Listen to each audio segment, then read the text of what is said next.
Tolong jelaskan Ustadz cara terbaik untuk belajar ilmu agama bagi yang tak sempat belajar dengan sistem kuliah. Cara termudah, tapi ini awalnya berat tapi ujungnya mudah.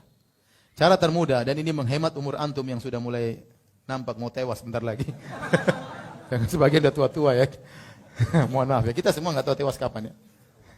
Kata seorang penyair ya, wa kam min sahihin mata min ghairi illatin. Betapa banyak orang yang sehat tiba-tiba meninggal tanpa dilihat oleh sakit. Betapa banyak orang kita lihat kemarin masih segar, masih ketawa-ketawa, meninggal dunia. Wa kam min fatan amsa wa asbaha dhahikan wa qad udkhilat ajsadum zulmatal qabri. Betapa banyak pemuda pagi hari masih ketawa, sore masih ketawa, tahu-tahu malamnya dikuburkan. Jadi, di antara metode paling penting agar antum menghemat waktu dalam belajar agama, pertama belajar bahasa Arab dulu. Itu kuncinya. Ya. Antum disetting sama antum. Antum ini ngaji bertahun-tahun. Coba ilmu mana? Masih cetek atau tidak? Sudah bertahun-tahun. Memang dengan kita ngaji terus bertahun-tahun, secara global membentuk pola pemikiran. Kita mengenal apa itu manhaj salaf. Tetapi kalau saya ditanya tentang perincian hukum, aduh saya nggak tahu. Kenapa? Karena memang mengajinya tidak apa? Teratur. Di antara hal yang buat antum itu menghemat waktu, belajar bahasa Arab terlebih dahulu. Capek memang belajar bahasa setahun, tapi setelah itu antum belajar, ilmu akan tertata dengan rapi. Setuju atau tidak? Setuju, tapi malas melakukannya. Ya udah, kalau antum tanya kepada saya bilang kuncinya belajar bahasa Arab terlebih apa? Dahulu. Setelah itu baru antum belajar yang lain. Kalau memang antum tidak mau belajar bahasa Arab, maka carilah pengajian yang memang antum fokus tauhid, cari pengajian kitab tauhid, ya. Cari pengajian fikih, ya.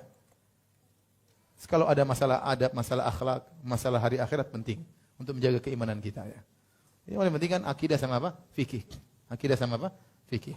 Belajar dari awal, dari kitab Tohara, kitab salat, nanti kitab puasa, haji, ya. Kemudian jangan langsung belajar kitab poligami, jangan. Kitab nikah, ya, mulai ya katanya. Maka belajar itu bertahap. Dan disitulah ilmu antum nanti akan tertata dengan rapi. Kebanyakan kita tidak ada masalah, kita ngaji sana ngaji seperti ini sekarang pengajian umum, materi umum, tidak ada masalah. Ini sekedar penyemangat. Tapi setelah itu kajian kitab. Sesekali ada ustaz-ustaz bikin kajian, itu penting. Tabligh akbar, tematik itu penting, ya. Sebagaimana yang dilakukan di Saudi juga demikian. Ada kajian kitab dan ada kajian apa? Tematik, ya. Tetapi yang lebih antum fokuskan kajian apa? Kitab, sehingga ilmu antum tertata dengan rapi. Sekarang ini mudah. Kalau antum ternyata jauh, tempatnya jauh, tidak ada tempat pengajian, bisa YouTube sekarang.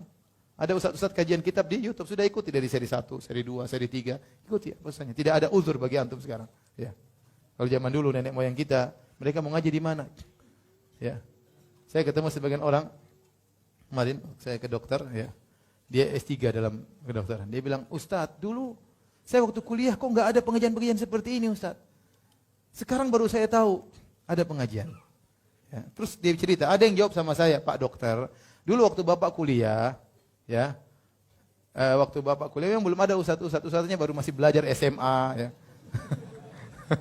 Terus Bapak si dokter, ustadznya masih kuliah. Sekarang baru sudah pada pulang, banyak sudah pada pulang, ya. Artinya dulu sudah banyak ustadz, tapi tidak sebanyak semarak sekarang, ya. Jadi mau saya sekarang antum mau ngaji banyak sarana, banyak. Ya. Bahkan saya dengar belajar bahasa Arab bisa dengan online kan? Ada, tinggal mau atau tidak.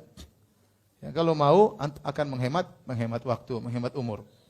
Apalagi umur antum tinggal sedikit.